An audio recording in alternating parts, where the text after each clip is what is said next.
Já fez Pix hoje? O assunto hoje é Pix. Nicolas Ferreira, que é um dos desastrosos protagonistas dessa história toda.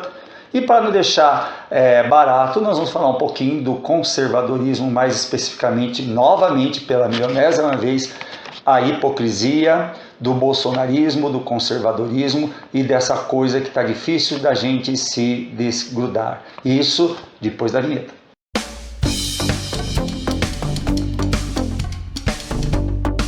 A semana ela já começou toda agitada pela questão do Pix, né?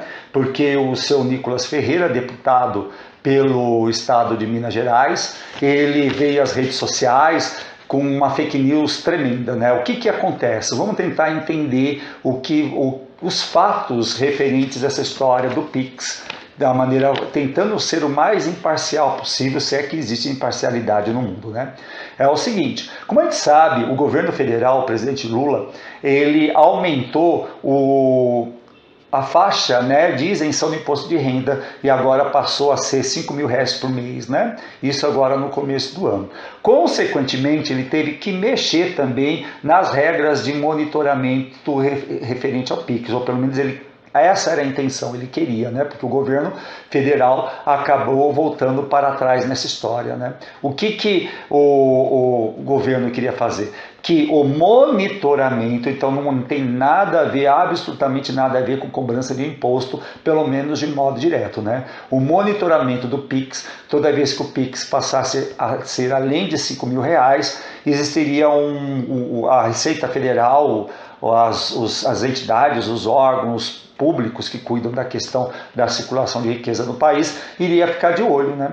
Porque até então, lá no desgoverno Bolsonaro, o valor era de R$2.000. Então, na verdade, o Lula estava até ampliando um pouco a faixa de observação. Acontece que a ultradireita, que não está dormindo no ponto, e o nosso governo atual dorme bastante no ponto, porque não vem com antecedência explicar as coisas para a população antes de implementar ou tentar implementar certas ações, se antecipou e jogou o boato que iria ter uma taxa no Pix. E outras barbaridades, como por exemplo, imposto para quem tem animais domésticos, né? Uma outra mentira absurda que andou circulando nas redes sociais, né? E quem é que protagonizou essa mentireira danada? O senhor Nicolas Ferreira. O Nicolas Ferreira, ele é um cara, ele é filho de pastor, eu tenho aqui anotado Edésio Oliveira, alguma coisa assim. Eu andei vendo um vídeo desse pastor Edésio, o pai do Nicolas, e ele me parece ser pastor daquela igreja, a Bola de Neve, né? Nada contra, cada um tem a fé que bem entende e tal, mas aquela igreja que tem uma prancha de surf no altar, ali na frente onde o pastor faz sua pregação, e o cara estava lá fazendo a sua pregação. Aliás, nesse vídeo, o pai do Nicolas fala da necessidade de você honrar os governos, tal, você obedecer os governos. Muito provavelmente essa fala dele deve ser da época em que o Bozo estava governando o país. Como a gente sabe, essa turma ela é ultraconservadora, de direita, ultraconservadora entre aspas, né? A gente sabe muito bem como que é o modo hipócrita de ser dos conservadores. Então, de qualquer maneira, ficou essa situação desastrosa para o governo Lula, porque o Lula acabou sendo pressionado nas mídias porque o governo federal ainda não conseguiu entender o funcionamento da comunicação nos dias de hoje. O governo, para ele poder se acertar, inclusive ele até fez trocas, né, no Ministério da comunicação, na comunicação não, né? No ministro que cuida da comunicação do governo, não das comunicações das teles, etc e tal, né? Ele fez mudança nesse campo para ver se consegue melhorar um pouco a forma como ele tem se comunicado com a população. Mas o governo tem que entender isso, que ele tem que dialogar mais, ele tem que aparecer mais falando antes de fazer as coisas, explicar direitinho.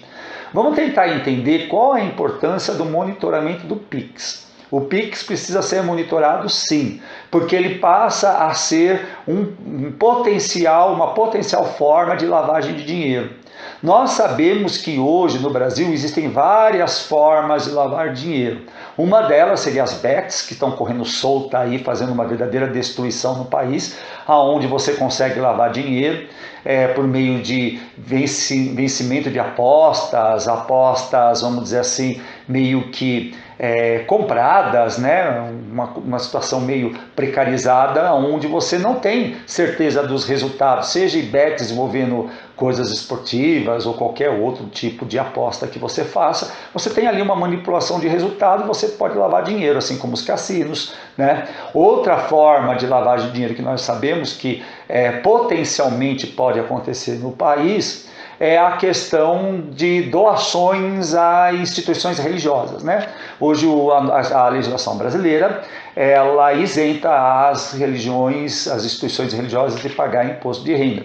Uma medida que muita gente questiona e que, quer queira ou não, é um campo fértil para a lavagem de dinheiro, inclusive do crime organizado. Então, além de todas essas formas, você tem outras possibilidades, como shows superfaturados de cantores por aí. A gente sabe que no universo sertanejo a gente vê muita coisa suspeita, por exemplo, né? Não vou citar nomes aqui, mas a gente sabe que tem esse tipo de situação. Enfim, né? E o Pix está nesse tipo de situação. Hoje, se a gente não tomar cuidado, e provavelmente já está acontecendo, muita lavagem de dinheiro usando o Pix como instrumento. Tá? Então é necessário monitorar. O monitoramento era para Pix acima de R$2.000, o Lula queria passar para 5.000, devido todo o auê que o Sr. Nicolas Ferreira fez nas redes sociais, o Lula voltou atrás, tá? Então o que acaba acontecendo? Outra coisa que eu quero estar comentando com vocês, especificamente sobre a figura do seu Nicolas Ferreira. Nicolas Ferreira, ele é um cara que está agora na mira da justiça. Não bastando o Bozo, né, que teve essa semana o seu passaporte negada para visitar o Trump, nós temos toda a justiça correndo atrás de uma série de situações envolvendo o ex-governo Bolsonaro e os conservadores. E o Nicolas Ferreira, ele entra nessa situação, a justiça está de olho nele, né, por conta dessa questão, dessa fake news que causou um tremendo estrago nos planos do governo na questão do monitoramento do Pix. Bom, Nicolas Ferreira é aquele sujeito que odeia travesti transexual. É aquele tipo de pessoa que não consegue entender que uma mulher trans, por exemplo, ela pode frequentar perfeitamente o banheiro junto com mulheres cis. Que a possibilidade de uma mulher trans ser lésbica é muito pequena. E a possibilidade de um homossexual ou de um heterossexual se passar por mulher para frequentar o mesmo banheiro que as mulheres é outro absurdamente pequena a possibilidade disso acontecer. E o cara, ele é encasquetado com mulheres trans, né? Ele vive arrumando briga e confusão lá no Congresso com as políticas mulheres, especificamente as mulheres trans, né? Ele pôs uma peruca para ridicularizar. Ele é uma pessoa extremamente ridícula, né? Essa é a verdade sobre ele. Liberdade de expressão nada, né? Liberdade para ser ridículo, é o caso específico do Nicolas Ferreira, tá? E a gente sabe que ele deve ter algum problema, não é possível. Porque assim, gente, não é que eu queira falar, não. A gente sabe que a questão do jeito da pessoa falar, cada um tem o seu jeito. Mas eu estou falando especificamente de alguém conservador, ultramoralista. Ele tem uma vozinha que é tipo assim, como se tivesse uma mulher aprisionada dentro dele. Então a dica que eu tenho a dar para o seu Nicolas Ferreira é: solte essa mulher interior que está dentro de você, Nicolas, solte essa Nicole e seja feliz e deixe o povo em paz. E ao invés de ficar fazendo fake news sobre assunto que não tem nada a ver, faça propostas interessantes para de fato melhorar a educação. E não venha com a palhaçada de escola sem partido, tá? Não venha com esse tipo de palhaçada, porque isso não é proposta. Isso aí é uma atitude típica de vocês, né? Ficar cuidando de coisas que não tem nada a ver, porque sabe, a outra direita não tem nada a oferecer na economia, a não ser tirada direito do trabalhador, tirada direito do pobre, precarização da vida das pessoas mais necessitadas. É só isso que a outra direita tem para falar da sua agenda econômica. Então é por isso que ele se fixa na agenda ainda de costumes, né? E quando se atreve a falar de algo pragmático e circulação de dinheiro, impostos, portanto de economia, esse desastre vem com uma tremenda fake news. Então, gente, pode ficar tranquilo com o seu Pix, que mesmo que o Lula tivesse mexido com o monitoramento do Pix, seria para pegar o crime organizado, as pessoas que lavam dinheiro. Que eu acho que não é o meu caso, não é o caso de vocês, não é o caso de ninguém que segue esse canal. Gente, grande beijo, deixe o seu like e, se for possível, se inscreva no nosso canal. E até mais!